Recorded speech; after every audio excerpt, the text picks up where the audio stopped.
来看桃园市一间科技大厦，长一个学生哦，那是因为不满宿舍的管理员开房间的门，所以就动手去拍人，造成管理员手骨锯去哦。校方是表示讲，是因为这学生的爸爸找无囡仔，拜托学校去找人，管理员才会去开房间的门。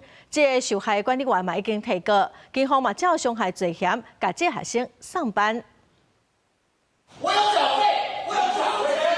讲话大细声，这个查甫大学生用脚踏几多遍出手攻击舍监，造成对方就半骨断气，胸腔挫伤。学生拢讲暴力行为就是唔对。射监是看在找人而已，对吧？没有必要动手。不行吧？就是不动手就不动手啊，就好好讲就好。就是暴力的行为就是不对的。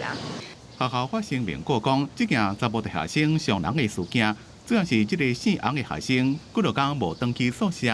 也联络袂到人，学校的人员因为安全考虑，去个房警查。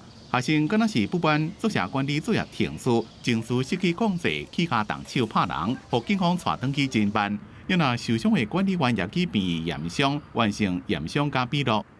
洪姓学生疑似对舍监管理方式不满，而攻击舍监简男，致使简男手腕骨折及胸口挫伤。警方当场逮捕洪姓学生。这件校园暴力事件，警方到场了，当场逮捕拍人的学生。事后依照伤害罪嫌，移送桃园地检署侦办。学校也严正谴责任何暴力行为，依照校规启动相关的奖励停职停书，会继续强化学校的安全管理。